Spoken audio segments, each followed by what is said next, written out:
Salut à tous, c'est Alexis, bienvenue sur les Santé du Réel, j'espère que vous allez bien. J'ai grand plaisir à vous retrouver aujourd'hui avec Rina Sestito Arce, cette fois-ci je l'ai bien dit parce que en fait elle est déjà venue nous présenter le retable d'Issenheim. C'était donc un tableau, hein, un retable, vous savez ce que c'est je pense, qui est complètement alchimique.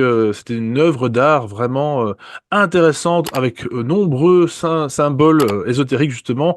Et aujourd'hui on va pas en changer la thématique, puisqu'on va parler également d'alchimie, d'ésotérisme, avec notamment les cathédrales gothiques. Donc avec Rina. Comment vas-tu, Rina? Bonjour Alexis, je vais bien depuis que je suis en contact avec toi et qu'on va pouvoir commencer à partager de chouettes informations pour tous ceux qui voudront bien nous écouter. C'est gentil, merci beaucoup. Alors, effectivement, donc tu as fait ce bouquin Gothic Antica, je l'ai bien Oui. dit aussi, mon Dieu. Donc tu as écrit effectivement ce livre et le retable d'Issenheim, je mettrai bien entendu, comme d'habitude, les liens en description et vous irez voir également l'interview qu'on a faite avec Rina. Donc aujourd'hui, on va parler des cathédrales gothiques. Alors, d'emblée, j'ai envie de dire pourquoi gothique et pas romane? Ah, oh, ben c'est ça, c'est une question déjà, comment te dire? Eh ben, celle-là, je ne l'attendais pas. Très intéressant. Je ne sais pas, en fait, il n'y a pas de... en fait, oui, je retrouve maintenant la raison. C'est qu'à la base, moi, ça fait 17 années que j'étais guide touristique en Alsace et donc il était obligé que on fasse passer nos touristes, nos groupes, euh, devant la cathédrale. Celle de Colmar, par exemple, celle de Strasbourg, extraordinaire aussi. Et il se trouve que ces cathédrales sont gothiques. Donc, j'ai fait des recherches aussi de mon côté. J'ai fait des recherches et puis j'ai eu l'idée de mettre le mot gothique en différentes langues parce que j'ai remarqué, un peu comme le football, quand tu veux avoir une idée de comment un match s'est déroulé, si tu regardes les commentaires français, italien, espagnol, portugais, etc., tu as un point de vue différent. Pourtant, on parle du même match. Alors, à partir de là, j'ai eu la même idée. Je me suis dit, je vais mettre Gotico Antica et je l'ai mis en italien. Et j'ai fait une erreur de frappe. C'est ce que j'explique d'ailleurs dans mon bouquin. J'ai écrit le mot Gotico Antica en un seul mot.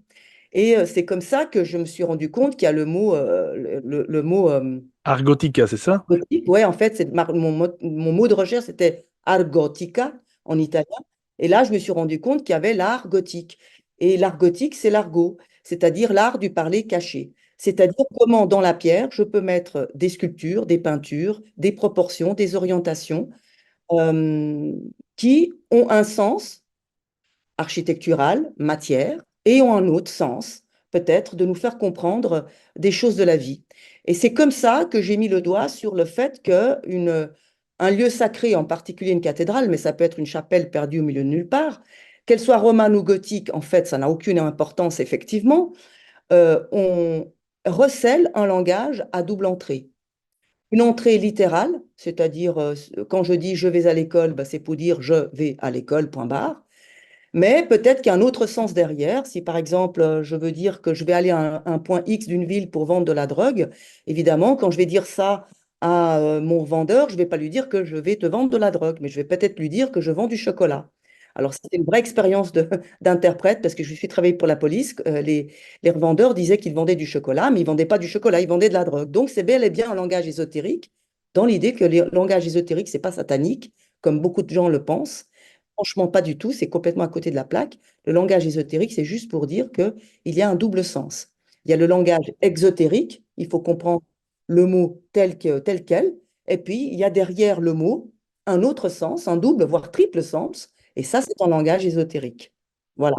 Donc après, je suis restée sur le gothique parce qu'effectivement, les cathédrales qui se présentaient à moi quand j'étais guide touristique en Alsace, elles étaient gothiques et que c'est dans le mot argotica qu'il y a le fameux jeu de mots, ce qu'on appelle le langage des oiseaux, hein, c'est-à-dire un langage subtil.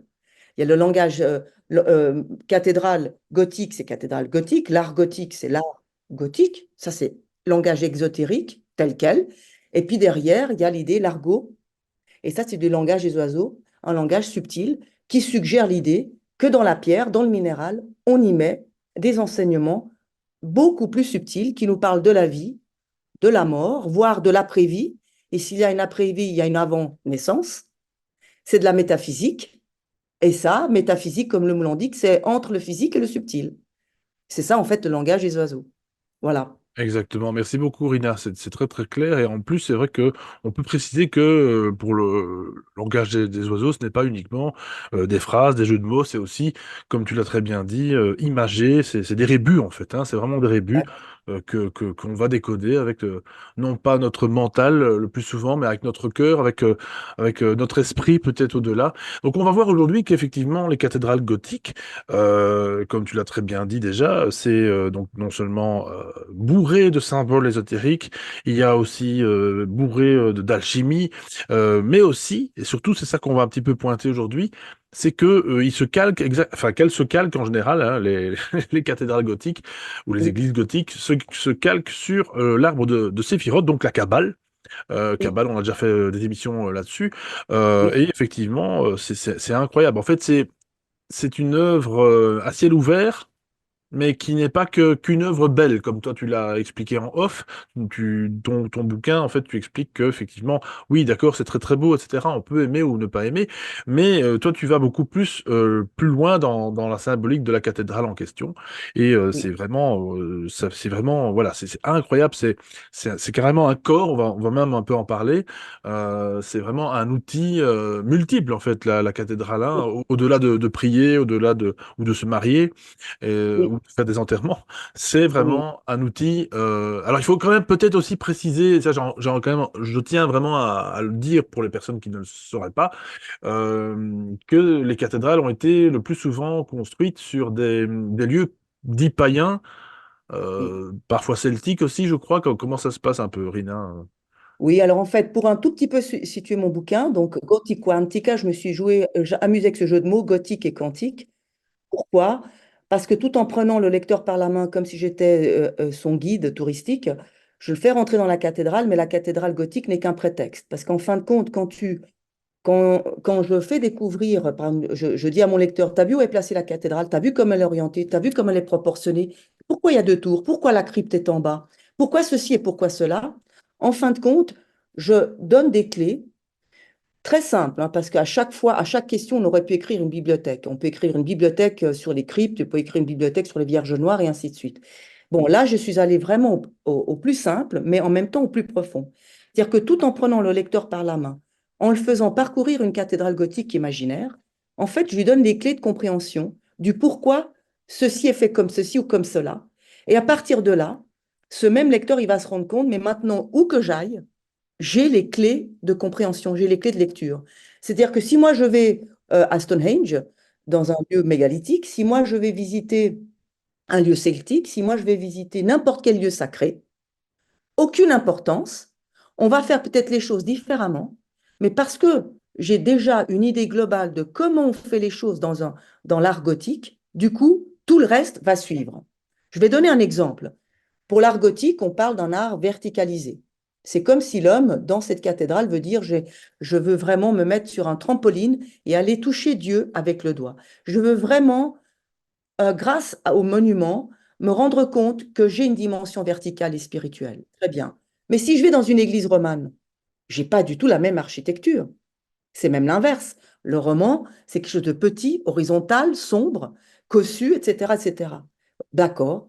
Donc, par opposition de ce que j'ai compris de la cathédrale gothique, je vais en déduire que dans l'église romane, on est dans la méditation, on est dans un lieu fétal, par exemple.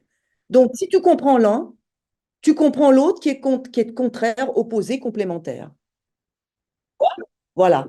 Maintenant, l'histoire, que c'est la même chose si je vais dans une pyramide. Par exemple, je dis que toutes les églises chrétiennes, qu'elles soient romanes ou gothiques pour le coup, et même contemporaines, si elles respectent, on va dire comme ça, la tradition avec un grand T, elles se doivent de s'orienter toujours de l'ouest vers l'est. Il y a des exceptions, c'est très rare, et ça s'explique aussi. Je dirais même mieux. S'il y a des exceptions, c'est qu'elles doivent s'expliquer, entre guillemets, se justifier. Très bien. Mais les pyramides, les Égyptiens font exactement l'inverse. De l'Est, on va vers l'Ouest. Donc, qu'est-ce qu'il faut comprendre? Chez nous, les chrétiens, on met en avant que notre chemin est un chemin de lumière. Même si on vit les pires poisses, c'est un chemin de lumière pour autant que on choisit de mettre en lumière nos poisses et qu'on les utilise pour être la personne la plus lumineuse possible, c'est-à-dire pour révéler en nous la lumière qui est en nous. Eh bien, c'est les Égyptiens, finalement, l'enseignement est le même. Parce que l'idée, c'est que nous vivons sur une terre où la matière domine. C'est l'Ouest. Mais quand je rentre dans un lieu sacré, je vais vers je vais vers l'ouest en Égypte, je vais vers l'ouest quand je rentre dans un lieu sacré, c'est-à-dire dans la matière, mais vous remarquerez que c'est bien dans la matière que gît la lumière. Ça, c'est ce que les physiciens quantiques nous apprennent, c'est-à-dire que c'est au fond de la matière, au fond des particules subatomiques, qu'on trouve l'énergie, donc la lumière. Donc, à leur manière, les Égyptiens nous disent, n'aie pas peur de traverser les ténèbres, parce qu'au fond de la matière, tu trouveras la lumière quoi qu'il arrive. Alors que les chrétiens nous disent, tu te sens dans les ténèbres, pas de panique, chemine comme tu chemines dans une église, dans un lieu sacré. Elle est orientée vers l'est, chemine donc, car quoi qu'il arrive au bout du tunnel, tu as la lumière. Donc tu vois, on a des édifices différents qui encodent de manière différente finalement la même sagesse universelle et atemporelle, qui est que probablement notre matière, notre enveloppe, ne fait que renfermer notre lumière et que E égale mc carré, c'est bien l'énergie et la lumière qui a fait la matière et non pas l'inverse. Voilà. Donc je pense qu'il est là l'originalité entre guillemets de mon livre. J'appartiens à cette génération où on se dit décidément, on est allé à fond dans la matière, dans nos sociétés, et là, on se retrouve avec des déchets à plus savoir où en mettre, parce qu'on est une société de profitage et de transformation. Or, quand tu transformes une matière, tu crées du déchet. Mais toutes les sagesses anciennes nous apprennent, en partant par l'alchimie, l'art de la transmutation, qui n'est rien d'autre que l'art de enlever nos carcans, nos dogmes, nos croyances, nos limites, nos peurs, en fin de compte. Et à force de nous peler comme le pèlerin, on va finir par enlever notre peau, nos différents voiles, et à la fin, on va trouver notre lumière. Et ça, c'est le travail de transmutation. Or, la transmutation ne provoque aucun déchet. La transmutation est l'art de la purification pour aller vers nous. Et nous sommes cette lumière au fond de la matière, au fond de notre corps. Finalement, ce qui se remarque, c'est que dans les différents lieux sacrés, chacun avec ses symboles, chacun avec son niveau de conscience, parce que chaque civilisation est arrivée plus ou moins loin dans la prise de conscience de qu'est-ce que la vie, la mort, l'après-vie, s'il existe une après-vie. Donc chacun à sa manière va l'encoder à sa manière dans ces lieux les plus beaux, que sont les lieux sacrés. Et les lieux sacrés, comme le mot l'indique, c'est là où on peut se créer, justement. C'est là où on peut être vraiment soi, au-delà de nos éducations, de nos formatages divers et variés. D'accord? Donc, tu vois que, euh, du coup, mon livre, il respire cette génération qui se dit, ben, on est allé au bout de la matière, mais on est au bout de la catastrophe. Et que décidément, on a intérêt à reprendre des enseignements anciens, la sagesse ancienne, qui n'étaient pas pour la transformation, mais pour la transmutation. Qui, euh, qui pensaient, qui étaient convaincus que toute réalité n'est pas que matérielle, n'est pas seulement la réalité que l'on voit par nos sens communs. Qu'il y a peut-être une réalité immatérielle qui échappe à nos sens communs, mais qui est néanmoins tout à fait là. Je veux dire, l'électricité, moi, je ne la vois pas, hein, mais elle est bel et bien là. Donc, est-ce que parce qu'une chose est invisible, non perceptible par mes sens communs, ça veut dire pour autant qu'elle n'existe pas? Probablement pas. Alors donc, ce qui est intéressant, c'est qu'aujourd'hui, euh, nous avons des physiciens quantiques, nous avons des chercheurs en neurosciences qui commencent à voir qu'est-ce que la conscience, où se situe la conscience, est-ce que tout se situe dans le cerveau? La réponse est déjà non. On a déjà un deuxième cerveau qui est le ventre, mais le troisième, c'est le cœur. Donc, avec ça, je suis en train de dire quoi? Que les sciences sont en train, malgré elles, de démontrer ce que les anciens ont toujours dit. Et je dis bien malgré elles, parce que les physiciens quantiques restent accrochés à si je démontre ce qu'est la matière, je veux bien y croire, sinon je ne veux pas y croire. En attendant, ils sont quand même en train de démontrer ce que les anciens avaient compris, ne serait-ce l'existence de l'atome. Les anciens l'avaient compris que l'atome était à la base de toute matière. Et lorsqu'ils disent que l'atome est à la fois unique et tripartite, on a déjà là le sens de notre Sainte Trinité. L'atome est unique parce que si tu enlèves une seule de ces trois particules, neutrons, protons, électrons, il n'y a plus d'atome, il n'y a plus de matière. Donc, où il y a les trois éléments et il y a un atome, ou tu enlèves un des trois éléments et l'atome n'existe plus. Donc, l'atome est bel et bien une réalité unique et en même temps, elle est tripartite, puisqu'elle est composée à minima d'un électron, d'un proton et d'un neutron. Et bien là, on voit déjà le sens de la Sainte Trinité, où on a Dieu, qui est l'unité, et en même temps, c'est une réalité tripartite. Le Père, le Fils et le Saint-Esprit. Voilà. Eh ben, ces choses-là sont effectivement encodées dans notre cathédrale. Et effectivement, dès le départ, je montre bien qu'il faut arrêter de croire que nos cathédrales, qu'elles soient romanes ou gothiques pour le coup, sont des lieux chrétiens, parce que c'est terriblement réducteur. Non seulement ils sont construits sur des lieux où priaient déjà les païens, mais en plus, elles incorporent des symboles païens. Voilà, il y a la plupart des symboles chrétiens, on pense qu'ils sont chrétiens et en fait, ils viennent déjà d'autres civilisations. Alors maintenant, la question, c'est pourquoi construire une église chrétienne dans un lieu païen? Alors, il y a une raison politique très terre à terre. C'est-à-dire que pour aider la conversion, je vais situer mon église chrétienne là où déjà les païens priaient. Au moins, ils retrouvent le lieu où ils allaient prier. C'est une manière d'aider la conversion.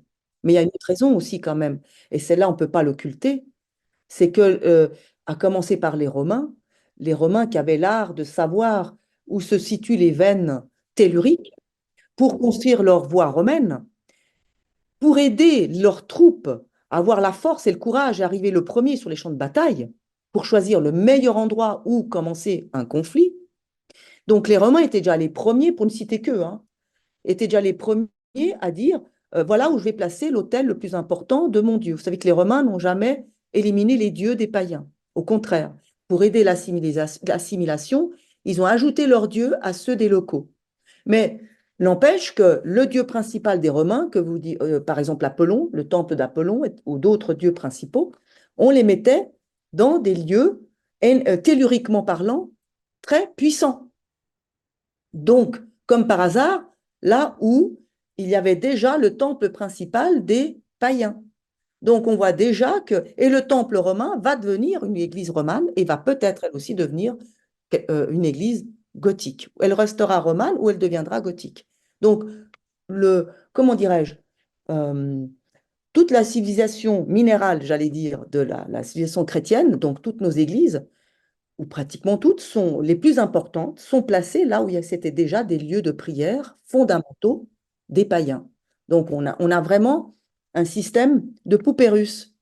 On est loin d'oublier les anciens. On est un système de poupées russes. C'est-à-dire que quand tu regardes l'église, ben, elle est bien, bel et bien gothique. Si tu regardes de plus près, des fois, l'église gothique comporte des arcs romans. Donc, on voit très bien que ça a été une toute petite église romane qui est devenue gothique. Et si tu vas voir plus loin, dans la crypte, tu verras des restes païens. Donc, vraiment, on évolue en poupée russe. C'est très intéressant parce que le cerveau fait la même chose. Mon cerveau, quand il engramme un nouveau souvenir, et, et ça va, on pourrait imaginer une grappe de raisin, et chaque raisin, c'est un petit rond, dedans, il y a un souvenir. Eh bien, quand un nouveau souvenir vient, selon le thème, elle va se coller par-dessus cette grappe de raisin. Donc, ça va aller vraiment, un souvenir, c'est vraiment des poupées russes qui vont aller l'un se superposer à l'autre. Ce qui veut dire que quand nous, on va chercher un vieux traumatisme dont on n'a pas conscience, mais qui nous fait pourtant bien mener la vie d'une certaine manière, et Dieu sait si on ne comprend pas pourquoi il nous arrive telle et telle chose dans notre vie, c'est parce qu'on doit éclater plusieurs poupées russes jusqu'à ce qu'on arrive tout au fond à la poupée russe fondamentale et principale, comme au fond d'une crypte d'une église. Et celle-là, quand on la met à jour, quand on la met en conscience, c'est là qu'on arrive à dire, bah maintenant, je veux bien continuer à penser de cette manière-là, ou bien maintenant, j'arrête de penser comme ça, parce qu'en fait, ça correspond à des mémoires familiales, par exemple, ça peut correspondre à des mémoires sociétales, mais ça ne correspond pas à moi, en tant qu'individu. Donc, j'arrête. Donc, le choix, retrouver le choix dans sa manière de vivre sa vie, c'est non pas de faire le contraire de ce qu'on nous a dit, c'est de prendre conscience que ce que l'on fait, ce que l'on pense, nous conviennent ou pas. Notre choix, c'est de dire ça me convient, je garde, ça me convient pas, je garde Tout plus. simplement, oui. C'est de la Tout survie quelque simplement. part, hein. Oui. Alors, c'est même loin que ça. Je dirais que la survie, ça consiste à être inconscient de faire ce que l'on fait. Être en vie, c'est de retrouver le choix de faire et de penser qui soit vraiment en accord avec son identité propre. Là, on vit vraiment. Tant qu'on ne met pas en conscience que ce que l'on dit et ce que l'on fait correspond ou pas à qui l'on est vraiment, si on ne retrouve pas ce choix-là, alors on survit. C'est la différence entre la survie et la vie. Vivre, c'est vraiment être en résonance avec qui l'on est, mais il faut en payer le prix. Il faut traverser nos ténèbres, voir en face nos souffrances, aller très loin dans le temps parce que si ça se trouve, ça vient d'un ancêtre qu'on n'a jamais connu et qu'on ne connaîtra jamais. Et pourtant, inconsciemment, il dirige notre vie plus qu'on ne pense. Voilà. Va et Donc, visite l'intérieur et c'était- rectifie, quoi, c'est ça, hein, c'est c'est... ça, exactement. Une autre manière de comprendre cette fameuse phrase d'alchimiste, hein, visite l'intérieur de la Terre et en la rectifiant, tu trouveras la pierre philosophale. La pierre philosophale, c'est notre identité profonde, qui l'on est soi vraiment. Et cette pierre philosophale, si elle est au fond de nous, alors elle n'est pas faite de matière non plus. C'est notre âme profonde, c'est notre lumière profonde, en fait, quoi. Alors, ce qui est étonnant, et c'est ça qu'en fait, qui m'a submergé quand j'ai commencé à décoder les symboles étranges qu'il peut y avoir dans certaines églises, parce que certaines églises sont tout à fait dogmatiques et d'autres pas du tout. Donc, il faut chercher encore, hein. Tout n'est pas alchimique, hein, en fait, pas du tout. Il faut vraiment chercher. Ce qui m'a épaté, c'est qu'en fait, au fur et à mesure qu'on décrypte ces symboles, on découvre un enseignement qui dépasse de loin le catéchèse dogmatique carré qu'on nous sert à longueur de journée. Et alors, plus stupéfiant, c'est que finalement, on découvre que la manière dont les anciens comprenaient les planètes, la matière, la vie, l'après-vie, l'avant-vie, eh ben, comme je viens de le dire au départ, entre incroyablement en résonance avec les découvertes récentes qui se fait en sciences. Et du coup, ça se rejoint. Et c'est là peut-être l'originalité absolue de notre époque, qui, à mon avis, est en train de préparer une nouvelle ère. C'est pour ça que ces deux bouts se rejoignent à ce point au Ouais, jour c'est d'aujourd'hui. ça, ouais. Ouais, ouais. On a... C'est comme si on avait enfin fait la boucle quelque part, là. Exactement, Ah, ouais. exactement. En plus, ça s'invente pas, on est dans une année 8 en 2024, donc... Alors, qu'est-ce que c'est que j'allais dire? Oui, donc effectivement, dans ton bouquin, donc, tu expliques très très bien aussi que, ben, en fait, quelque part, la cathédrale gothique, ou en tout cas le monument gothique, on n'est pas obligé d'y rentrer pour déjà voir des symboliques alchimiques et consorts en façade, avant même de rentrer dans une église, dans une cathédrale.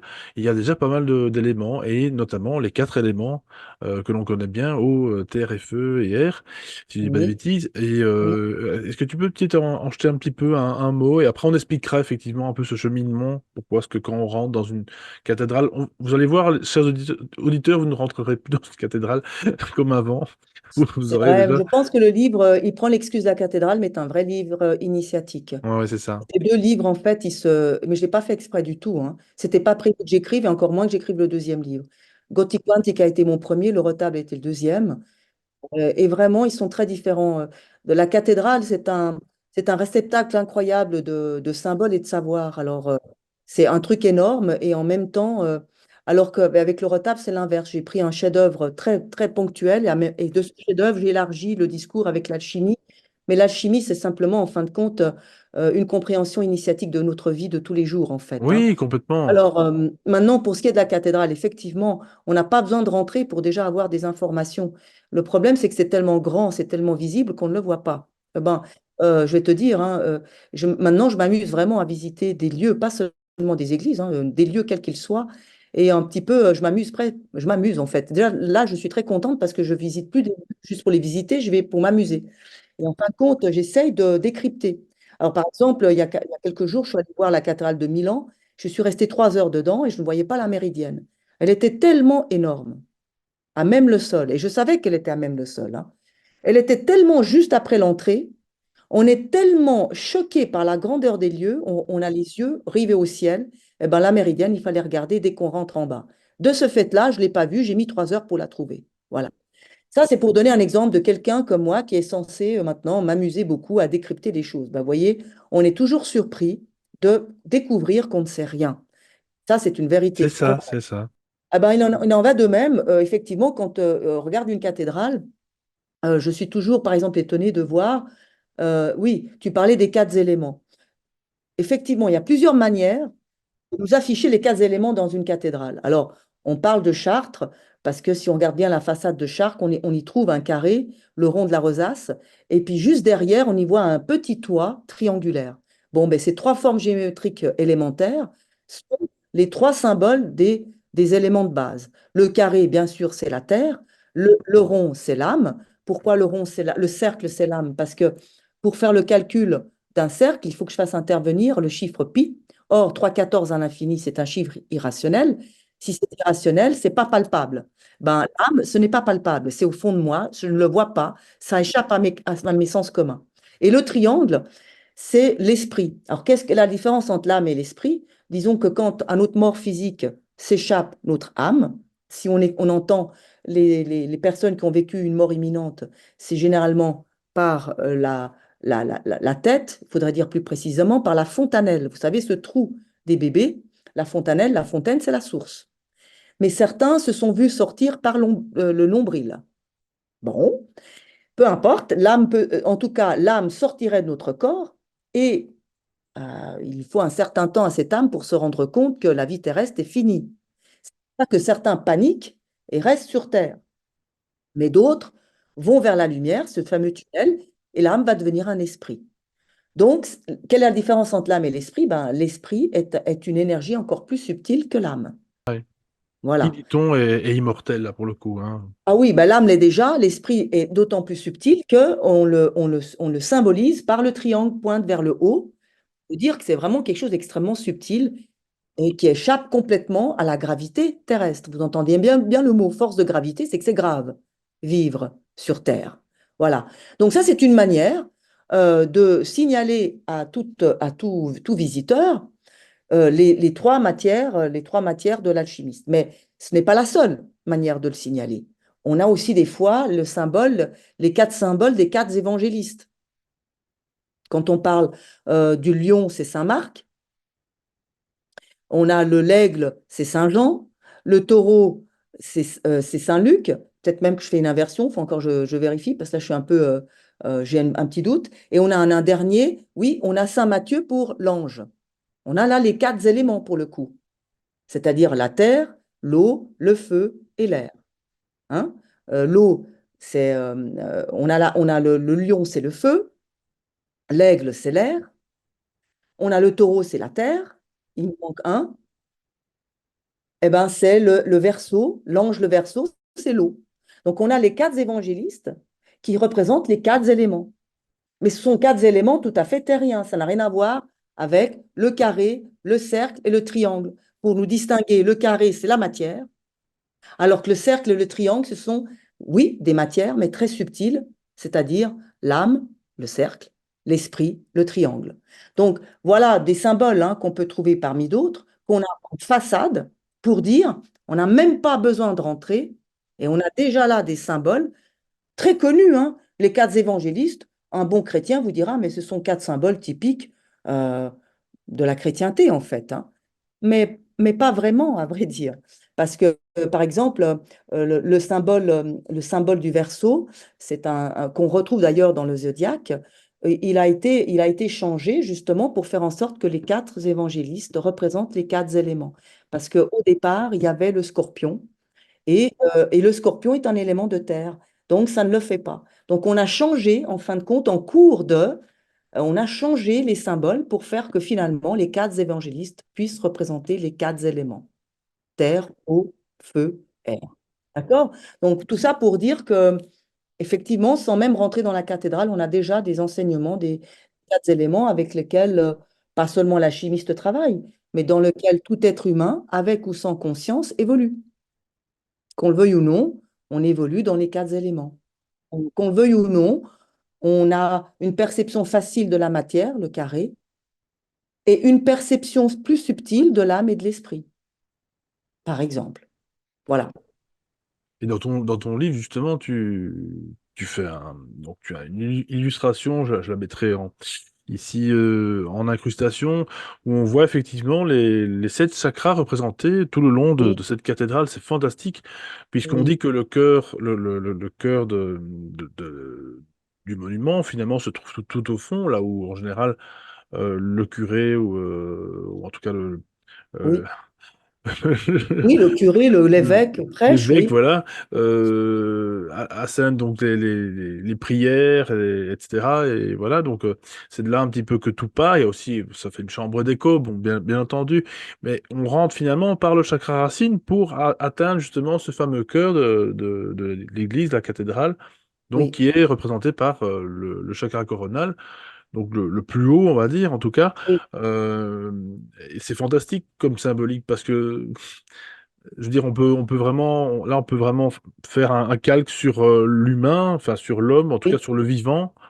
D'ailleurs, c'est vrai que là, on n'en a pas parlé, mais on le sait très bien via, en tout cas, les documentaires de Georges Combe avec Patrick Bredet-Stenas, c'est que notamment, il y a certains monuments où on peut et à la fois se taper des maladies et à la fois se guérir aussi, oui.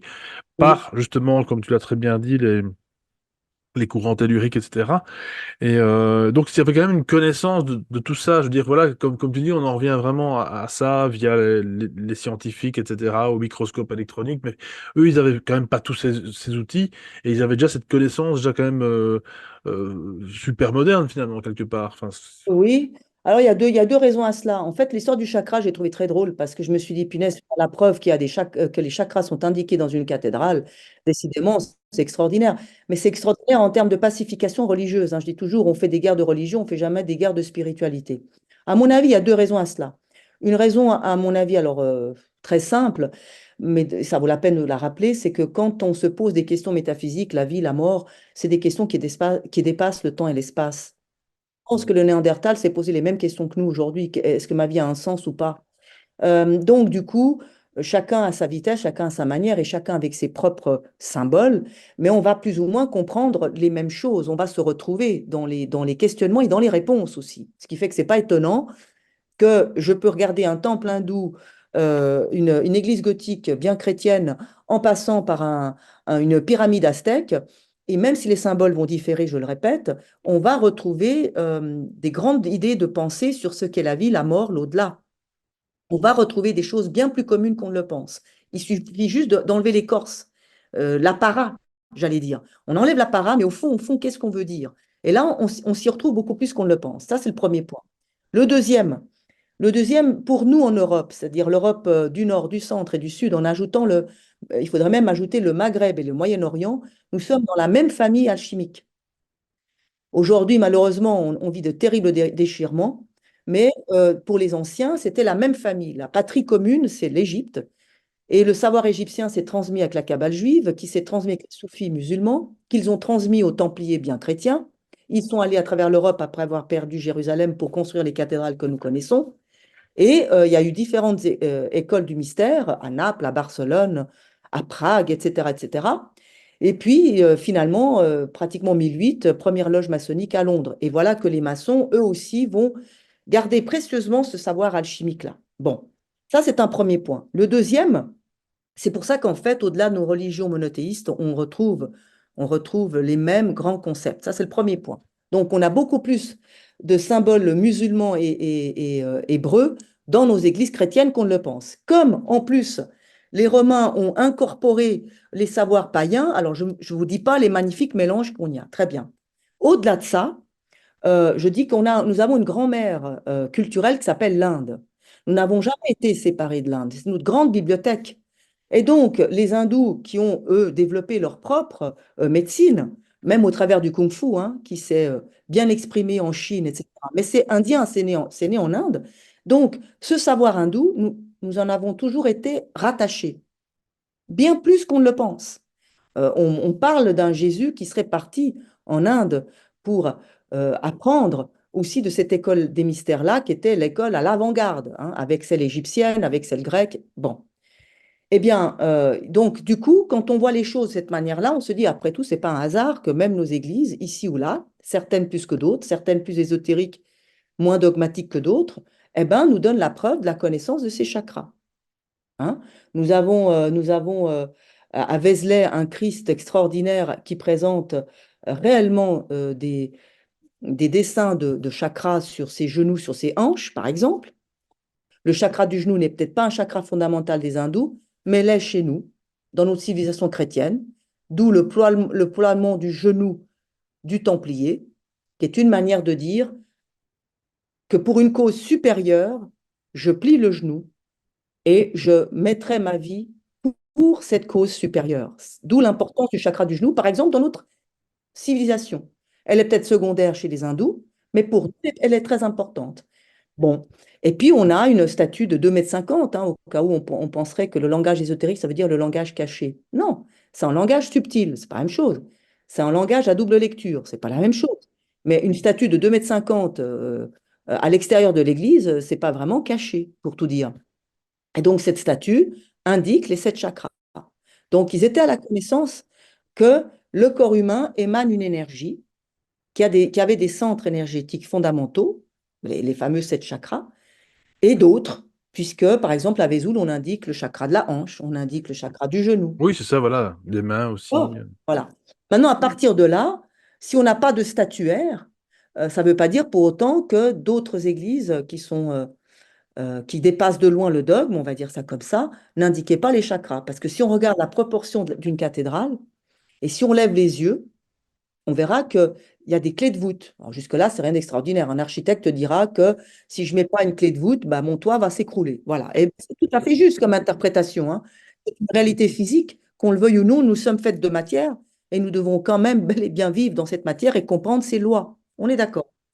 Maintenant, ce qui est très, très, très étrange parfois, c'est que certaines cathédrales, clairement, font des clés de voûte différentes les unes des autres.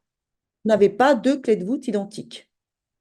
Et si tu regardes encore de plus près, chacune a une couleur bien particulière. Franchement, ça fait. Et même, elles ont une forme de rose. Bah, c'est clairement les manalas des hindous. Donc, euh, alors, je ne dis pas qu'on peut superposer, tac, tac, comme ça, les 7 chakras hindous avec des couleurs bien stylisées, avec des formes de manala bien stylisées, et tu vas retrouver à l'identique dans les clés de voûte de nos cathédrales. Non, on ne fait pas de superposition comme ça, car nous sommes quand même dans deux civilisations différentes, qui ont développé ce savoir, par exemple, des chakras à des moments différents.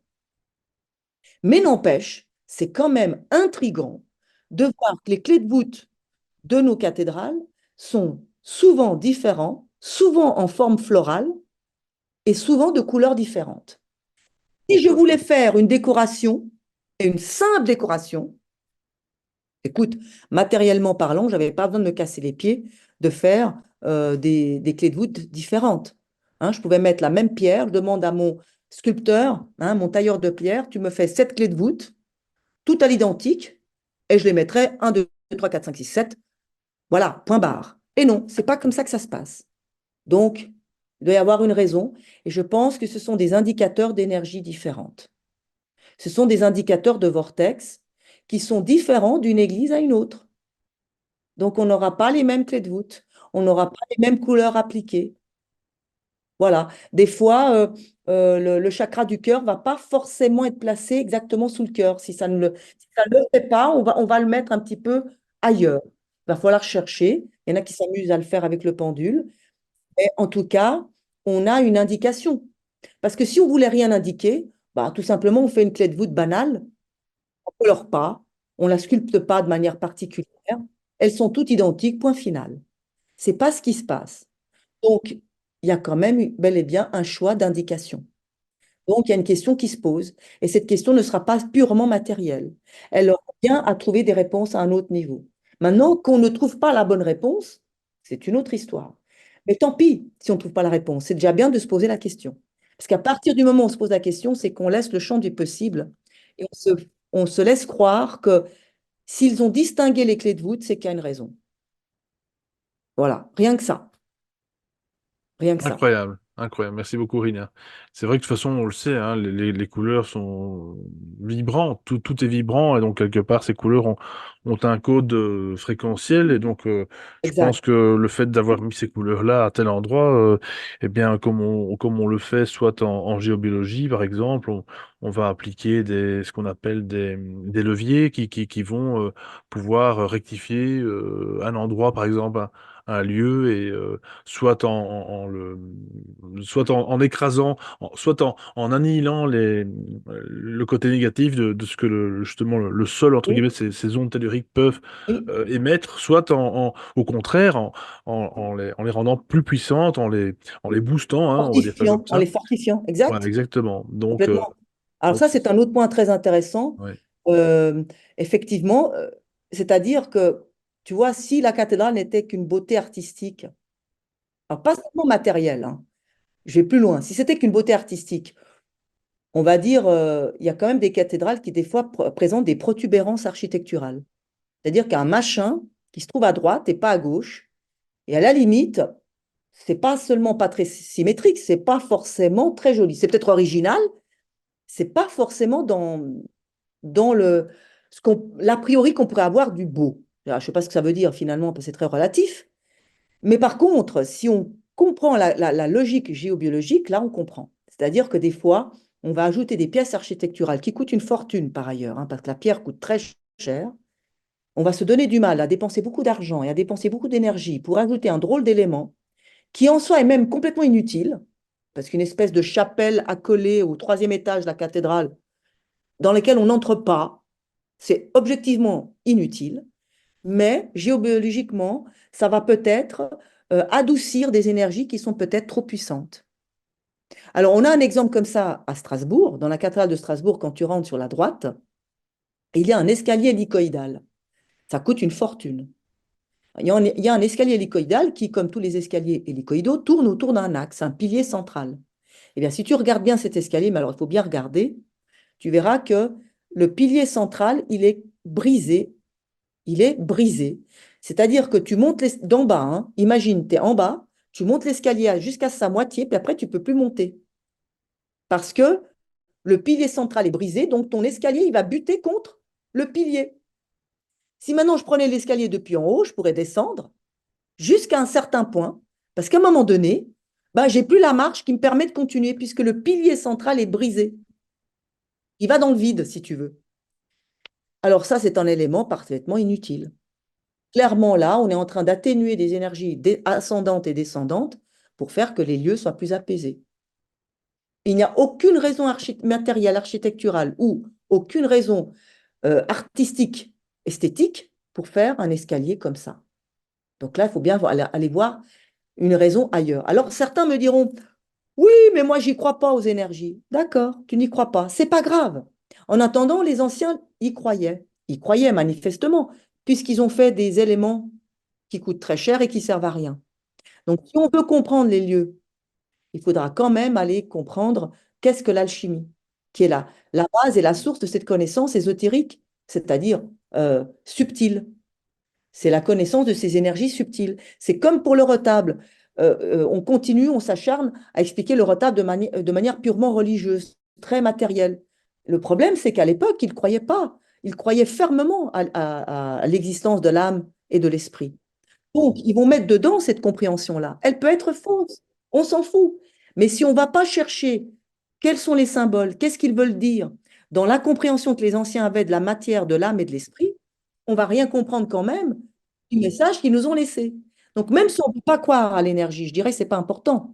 Mais si tu veux comprendre un tant soit peu ces œuvres sacrées, que ce soit une architecture, hein, donc une église, que ce soit une peinture ou une sculpture, il va bien falloir faire face à ce savoir de base qu'est l'alchimie. C'est-à-dire comment les anciens voyaient la matière, la vie, comment donner sens à la vie d'après eux. Et alors, on peut comprendre les symboles ils y ont mis. Et alors, on va vraiment comprendre finalement euh, ce qu'ils nous ont légué, que ce soit une église, que ce soit une peinture. Savions même. En fait, on s'en fout ce à quoi nous on croit. On doit se mettre à la place des anciens quand ils ont construit nos cathédrales. C'est ça. Et ces anciens-là, ils étaient tous au fait de l'alchimie. Ce n'étaient pas tous des alchimistes, loin de là. Mais ils étaient au fait de l'alchimie. Ils étaient tous convaincus des énergies subtiles. C'était presque impensable à l'époque de ne pas croire aux énergies subtiles, hein. C'est tout à fait l'inverse d'aujourd'hui, en fait, hein. Donc, si on veut comprendre leur chef-d'œuvre, eh ben, il va bien falloir aller chercher, mais qu'est-ce que l'alchimie? Quel symbole l'alchimie utilise? Donc, qu'est-ce que le langage ésotérique? Qu'est-ce que ce symbole veut dire? Et qu'est-ce qu'il me renvoie sur comment définir la vie, le sens de ma vie? Et est-ce que la vie, c'est seulement ce que nous percevons? C'est une vraie question. Et moi, je dis toujours, mais je ne veux pas vous en convaincre. Moi, je ne suis pas morte pour vous dire, je sais que la vie continue après la mort physique. Donc, à chacun de s'en faire une idée.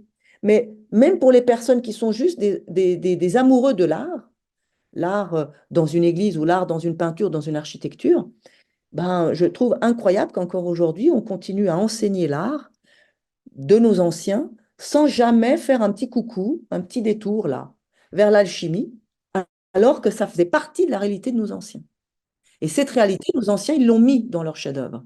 Et donc, on ne va jamais comprendre leur chef-d'œuvre si on ne va pas aller visiter l'alchimie. C'est un peu comme si aujourd'hui, on voudrait comprendre l'art contemporain sans prendre en considération la découverte de l'atome, l'avènement de la bombe atomique, l'avènement de la logique du ciel, hein, des logiciels, des ordinateurs, du monde virtuel. C'est incroyable, c'est pas possible. L'artiste d'aujourd'hui, malgré lui, il va encoder ses peintures, même s'il nous dessine une banane et trois fruits dans un plateau, hein, il va quand même encoder la vie dans laquelle il évolue. Et aujourd'hui, nous évoluons dans la prédominance du monde virtuel, la révolution provoquée par les ordinateurs, c'est inévitable. Voilà, c'est pour ça que je suis une grande amoureuse de l'alchimie, parce que l'alchimie est à la base, finalement, de la connaissance de nos anciens. Et là, ce que je trouve stupéfiant, c'est comment les sciences d'aujourd'hui commencent à corroborer ce que les anciens... C'est ça que je trouve incroyable. Voilà. Ouais. Et qui sont souvent d'ailleurs malheureusement et par les religieux cartésiens et les scientifiques cartésiens Oui, qui eux vont dire que ce sont des balivernes alors que c'est même la base même de leur existence. D'ailleurs, je voulais aussi faire une parenthèse par rapport à tout ce que tu viens de dire. oui, Les cathédrales, ce sont quand même des monuments, des bâtiments extrêmement compliqués à faire avec des outils rudimentaux de l'époque. Et tu te dis quand même, donc il y a autre chose finalement, là sur le plan matériel, j'entends, qu'il y a autre chose quand même qui fait que ça tient debout.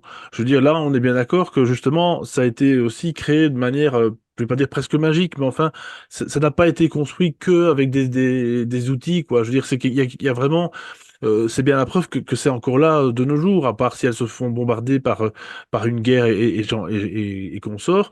Mais c'est bien, bel et bien là, c'est solide. Quand on rentre là, on ne peut qu'être soit émerveillé, impressionné, ou peut-être, voilà, ou se sentir peut-être même tout petit, c'est le cas de le dire, par oui. rapport à tout ça. Et si c'est encore là debout, c'est qu'il y a vraiment eu justement toute cette alchimie qui a été utilisée pour que ça tienne encore debout autant de siècles après, quoi. Et en fait, quant à répondre à ta question, que je trouve très intrigante, hein, comment ça se fait que les cathédrales sont encore debout? Moi, j'ai envie de donner une multiple réponse. Il y a d'abord un art de construire où, à l'époque, les personnes, alors qu'ils mouraient facilement à 30 ans, c'est-à-dire qu'à 40 ans, on était vieux, ils n'avaient pas, eux, la barrière du temps. Incroyable, hein? Il a fallu plusieurs architectes pour pouvoir mettre à bout, arriver au bout d'un projet de construction de cathédrale. Et la transmission n'a pas toujours été aussi facile, il ne faut pas le croire. N'empêche que, ils étaient très conscients d'œuvrer pour l'éternité. Et donc, ils ne se sont pas mis forcément une limite de temps. Je dis pas forcément, parce que quand tu regardes Sainte-Sophie, bon, c'était des Romains. Les Romains, c'est quand même des grands militaires très matérialistes et très, très efficaces. Une Sainte-Sophie construite en 3 ans, moi, quand j'y reviens toujours pas, comment on peut faire ça en si peu de temps, tu vois? Mais sinon, je dirais qu'il n'y avait pas une limite de temps. On s'est donné les moyens de mettre les meilleurs matériaux, les meilleurs artistes à tous les niveaux. Et puis, ça se termine quand ça doit se terminer, en gros, hein. Maintenant, le vrai problème, ça a été les guerres, ça a été les épidémies, qui ont fait qu'il y a eu des interruptions tragiques aussi de la construction de la cathédrale.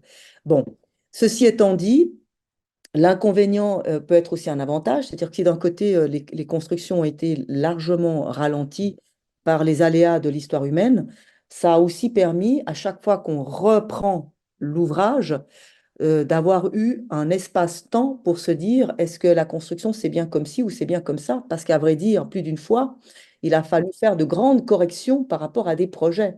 J'irais même plus loin, contrairement à ce qu'on pense, le plus souvent, il n'y avait pas un projet final de la cathédrale. On avait une idée qu'on faisait une cathédrale, et au fur et à mesure de la construction, on se disait, ben, tiens, il faudrait faire peut-être ceci ou peut-être cela, sans penser encore qu'il y avait les caprices des uns et des autres qui voulaient, non, mais j'aimerais bien que tu fasses encore telle chose, telle chose, telle chose.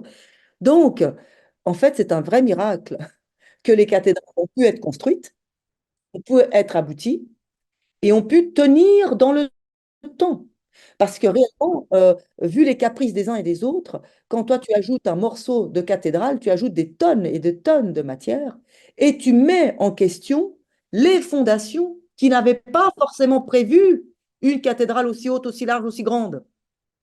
Donc, tout ça pour te dire que ça tient du miracle. Mais bon, moi, je pense réellement que même si ces hommes et ces femmes qui ont permis la construction des cathédrales étaient habités par une dimension divine, dans le sens où ils étaient conscients qu'ils construisaient pour le divin, ils étaient conscients qu'ils construisaient quelque chose qui devait traverser le temps et le siècle, ce sont bel et bien des êtres humains qui ont construit ces cathédrales. Et si elles ont pu être construites, au même titre qu'une pyramide, hein, par ailleurs, au même titre que tous ces lieux sacrés, même Stonehenge, on se demande toujours, mais comment l'être humain a pu prendre des pierres pareilles d'aussi loin pour les faire venir et les mettre dans un cercle, etc., etc. Bon, je pense parce qu'on a en nous vraiment cette flamme divine. Et c'est cette flamme-là qu'on a appelée pour arriver à faire ces lieux extraordinaires qui parlent au-delà du temps et de l'espace. Je dis, on a beau aujourd'hui être extrêmement matériel et matérialiste, quand même, si on prend un tout petit peu de temps pour entrer dans ces édifices, on est inévitablement émerveillé quand même. Quand on est au milieu de Stonehenge, rien que quand on est dans le bus pour arriver et on voit des pierres qui dépassent une colline verte, ça tient du miracle, ça tient de la magie. Et on ne finit pas d'être émerveillé. Donc, je pense que c'est vraiment quand l'être humain prend rendez-vous avec le beau, avec Dieu, ce qui veut dire la même chose, hein, de faire quelque chose de sincère, de vrai, d'être au taquet pour donner le meilleur de soi, eh ben, on a le résultat que l'on a. Et ça traverse le temps. Alors, comme tu dis, il y a eu des cathédrales détruites par les guerres, puis il y a eu celle qui est incroyable, tout a été détruit autour, sauf elle. Bon, Strasbourg, c'était le cas, mais ce n'est pas la seule, hein. Voilà. Je n'ai pas plus de commentaires que ça, parce que comment donner explication à des événements de vie qui nous dépassent de tellement, quoi, hein, voilà. Moi, je pense que l'être humain, lorsqu'il fait appel à sa flamme intérieure, lorsqu'il fait appel à ses énergies de cœur, il est capable de quelque chose de tout à fait extraordinaire. Voilà. C'est la même chose pour le retable. C'est incroyable que le retable, encore aujourd'hui, puisse autant questionner. Même si tu ne crois pas à la religion, tu n'as aucune connaissance de quoi que ce soit, tu es devant ces chefs-d'œuvre, tu te dis, ça me parle encore. Je sais pas ce que ça me dit, mais j'y comprends rien. Mais je suis conscient que ça me parle, ça traverse le temps et l'espace. Mais je pense que c'est la définition même du sacré. C'est la définition même du sacré. C'est pour ça que les symboles comme que la croix a traversé autant de siècles. Elle n'est pas du tout chrétienne, hein, la croix. Elle existait bien avant le monde chrétien. Quand les Espagnols sont arrivés aux Amériques avec la croix en main, les Amérindiens ont été tout de suite été impressionnés parce que la croix fait partie de leur culture, hein, la croix amérindienne. Ça existe bien avant Christophe Colomb. Donc on voit ces fameux symboles qui sont des ondes de forme qui ont traversé le temps et l'espace parce qu'ils continuent à émaner quelque chose, à questionner l'homme. Et l'homme, même s'il ne comprend pas, il va le porter. Même s'il ne comprend rien, il va quand même le regarder en se disant, mais qu'est-ce que ça signifie finalement, ce symbole? Il va toujours être questionné. Je pense que c'est ça, la définition même quand on touche le sacré et quand on fait quelque chose de sacré. En tout cas, une chose qui est sûre et certaine, c'est que ça fédère du monde, ça fédère des. C'est universel, en fait, c'est devenu universel. C'est ça qui est formidable, en fait, pendant des siècles. Finalement, chaque religion était bel et bien dans son coin. Alors, on parle toujours de division, bien sûr, ça c'est plutôt politique aujourd'hui, hein, et non Bien pas sûr, religieux. Mais là, ces œuvres-là, je vois le nombre de touristes qui visitent une bien cathédrale. sûr. Il y a toutes les religions qui y vont, quoi. Je veux dire, c'est pas réservé juste voilà, aux priants, etc. Donc, c'est devenu en fait totalement universel. Certains diront des musées, oui, à porte ouverte. Oui, peut-être qu'un jour ce seront effectivement des musées, mais ce sont au-delà de ça, des œuvres qui en tout cas fédèrent du monde et réunissent le monde en fait, réunissent Oui, les, bien sûr. les gens, les peuples. Ça, c'est formidable aussi.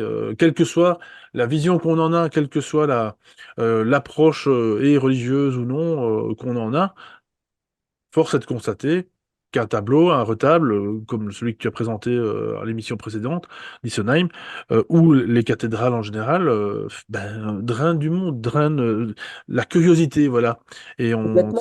c'est bien là la preuve que, comme tu l'as dit un peu dans cette émission, que de toute façon, il faut toujours s'amuser pour découvrir les choses, il faut être toujours un enfant, ça on le sait très Oui. bien. Et Oui, il y a que comme ça qu'on peut découvrir des choses où on met un peu le mental de côté, un peu ce tout à fait. formatage de côté, et où D'accord. on repart de zéro, tel un enfant qui a des yeux d'innocent, euh, entre guillemets, je dis bien entre guillemets, parce qu'il est beaucoup moins innocent que tout le reste. Et voilà, donc c'est ô combien intéressant, et c'est qu'une petite partie infime de ton bouquin Gothic Antica, Oui, Gothic Quantica, si je le dis, voilà. oui, c'est juste. Euh, voilà, exactement. Donc, effectivement, c'est une découverte. Alors, effectivement, toi, tu donnes aussi également des conférences. D'ailleurs, tu en as une ce soir à l'heure où on tourne. Oui. Euh, est-ce que tu veux un petit peu en parler? Comment ça se passe? Comment les gens peuvent te contacter s'ils ont une librairie, Alors, par exemple, admettons, ou ça, s'ils c'est ont... chouette comme question parce que en fait, comment dire, j'adore mes livres dans le sens que ça donne un repère, on va dire ça comme ça. Mais mon plus grand plaisir, c'est d'être dans la rencontre avec les personnes. Ça, c'est une chose. Donc, en fait, effectivement, ça fait un petit moment maintenant que je donne des conférences à Genève et des fois en Alsace. En fait, toute personne qui me propose de faire une conférence, j'y viens volontiers. Je fais des conférences pour faire une introduction à l'alchimie, mais attention, ce n'est pas simplement l'introduction à la chimie, c'est donner des bases pour comprendre ce qu'est l'alchimie, enlever ce côté satanique, pervers, je ne sais pas quoi là-dedans, et surtout voir dans quelle mesure le laboratoire alchimique est euh, un réceptacle pour mieux cheminer dans notre propre quotidien. C'est tout à fait concret et actuel. Voilà. Donc ça, je me fais un plaisir de faire des conférences en voiture, voilà où ça peut se trouver. Et j'ai constitué un très joli groupe. Enfin, j'ai rien constitué du tout. Je dirais que ce sont des personnes qui spontanément, de 20 à 70 ans, ben, viennent me suivre. C'est un grand mot. On se rencontre, voilà. Et aujourd'hui, on va plus loin, c'est-à-dire qu'il y a aussi la possibilité pour que quelqu'un du groupe ait envie de présenter un sujet qui fasse partie de ce qu'est l'invisible. On va l'appeler comme ça. Maintenant, je vais aussi commencer à Genève à donner des cours d'introduction à l'alchimie. Ça va être pour septembre. Mais je répète, je serais ravie effectivement d'être invitée ici ou là pour pouvoir effectivement, euh, oui, être à la rencontre des personnes et leur donner ce savoir de l'alchimie pour qu'ils puissent l'appliquer dans leur quotidien. Et puis, s'ils vont visiter des lieux sacrés, peu importe de quelle civilisation, euh, commencer à les sentir différemment et à partir de là, effectivement, commencer à vivre aussi différemment. Ouais, parce que pour moi, même si comme tout le monde, hein, j'ai mes hauts et j'ai mes bas, hein, je suis loin de vous dire j'ai tout compris dans la vie et ma vie est apaisée, c'est pas du tout ça. Mais c'est ce qui est certain, c'est que euh, en m'initiant à l'alchimie, j'ai aussi mieux compris mes différentes initiations que j'ai pu faire dans différentes thérapies, que ce soit les mémoires familiales, le décodage biologique, peu importe. Mais effectivement, on, du coup, de comprendre la vie, de comprendre l'invisible comme ça, de se dire que peut-être il y a une vie après notre vie physique, ça change quand même vraiment notre manière de vivre tout court. Ben, Voilà. Moi, j'ai des on vit lunettes mieux la vie, différentes. voilà. Hmm. Voilà. Et je pense justement que le livre Gothico Antica prend comme prétexte la cathédrale, mais comme elle va aller guigner les morts imminentes, les recherches sur le cerveau, le fonctionnement du cerveau, fonctionnement du cœur, ce que la physique quantique comprend de la matière. Or, nous sommes faits de matière. Si moi je comprends comment fonctionne la matière, je peux mieux comprendre comment moi je suis censé fonctionner. Bon, eh ben, clairement, c'est un livre initiatique. En très peu de pages, il vous donne des clés. Et pour moi, surtout, la clé principale, c'est qu'il vous fait porter définitivement des lunettes différentes. Vous ne verrez plus la vie de la même manière. Pas seulement que vous ne verrez plus les cathédrales de la même manière, mais c'est vraiment une vie différente. Et je le vis tout le temps, hein. Quand j'étais à Milan, j'ai rencontré un couple d'Indiens d'Indiens d'Inde, hein, je veux dire pas des Amérindiens, d'Indiens d'Inde. Et ils ont vu mon enthousiasme quand j'ai trouvé la méridienne. Bon, bref. Et du coup, ils ont dû me prendre pour folle. Donc ça, c'est pas un problème, parce que quelque part, ils n'ont pas tout à fait tort. Mais je me suis amusée à leur dire, voilà, voilà la méridienne, et je leur ai expliqué, voilà le rayon du soleil par où il passe, etc., etc. Et ils ont fini par me remercier. C'est-à-dire, ils étaient extrêmement reconnaissants de voir un aspect magique d'un lieu sacré qui n'est pas de leur religion. Donc, eux, ils auraient bien du mal à comprendre. Et en fin de compte, avec ce détail-là, j'aurais juste ouvert une lorgnette dans ce côté magique de la cathédrale. Bon, remarquez, c'est le même remerciement que je fais lorsque je rentre dans un temple japonais, j'y comprends rien, et que voilà, un moine japonais vient me dire, voilà, voilà pourquoi on met les choses comme ci, comme ça, comme ça. Et là, je leur dis, merci. Parce que là, je ne fais pas que de voir un joli endroit ne me contente plus de la beauté de la matière. Non, je vais découvrir derrière la matière qu'est-ce que cette civilisation y met en termes de symboles, de cœur et de compréhension de la vie. Et là, je rentre dans une autre dimension. Mais c'est ça le challenge de mon bouquin. Ah bah, Voilà. écoute, formidable. Merci beaucoup, Rina. Vraiment, c'est effectivement, comme tu dis, un livre de 140 pages à peu près, mais avec un condensé d'informations, Ah donc oui, qui vraiment, voilà, suffira en tout cas déjà à vous y intéresser, et puis pourquoi pas à participer ou à regarder ou écouter les conférences de Rina, qui, de toute façon, je mettrai tous les liens te concernant dans la description, comme d'habitude. Et oui. donc vraiment un grand merci pour cette intervention, cette émission, cette discussion, encore une fois alchimique. Et voilà, j'invite vraiment les auditeurs à s'y intéresser de plus près parce que effectivement, au-delà du religieux, si effectivement bah, vous n'êtes pas accroché à tout ça, franchement, regardez ça d'une autre manière. Et vous allez vraiment comprendre que on est entouré finalement vraiment de belles choses autour de nous, Oui. que la vie vaut vraiment encore une fois la peine d'être vécue. Et encore en plus de ça, si on comprend qu'on est effectivement, bah, nous des êtres quelque part magiques, solaires, célestes, peu C'est importe. beau. Et vraiment, voilà, c'est comme ça que la vie doit être vécue, c'est ça qui doit vous faire vraiment lever chaque matin, même au-delà des considérations de votre boulot qui vous prend peut-être la tête, mais vraiment, il y a vraiment quelque chose d'autre à, à vivre. Et voilà, donc moi, c'est aussi pour ça que ces émissions aussi me portent vers le haut. Cette alchimie que j'ai découverte il y a quelques années aussi m'a fait bien comprendre qu'elle était applicable à tous les étages et à tous les niveaux. Et encore, comme tu viens de le dire, dans notre propre vie. Et si on a Tout à compris fait. ça, vraiment, alors on se dit, tiens, ah bah, la vie, je la vois que d'un côté, maintenant, hop, d'un autre angle, je peux enfin voir que C'est pas mal, hein. C'est quelque plus chose. complet. Ah, c'est très complet, très complet. Donc, grand merci Rina pour ton À toi, intervention. Merci Alexis. beaucoup. Et bah, chers auditeurs, comme d'habitude, on se retrouve la semaine prochaine pour une émission ou dans 15 jours. C'est selon un petit peu, hein, comme je vous avais dit récemment. On va un petit peu diminuer les interviews, mais il y aura d'autres émissions notamment. Vous pouvez aussi faire des dons par contre sur la page Patreon, sur d'autres liens, il y a PayPal, etc. On se retrouve donc bientôt, bientôt, bientôt. Je vous fais de gros bisous. Passez une très bonne semaine. Merci à tous. Au revoir. Merci. Ciao à tous. À Ciao. bientôt. Portez-vous bien.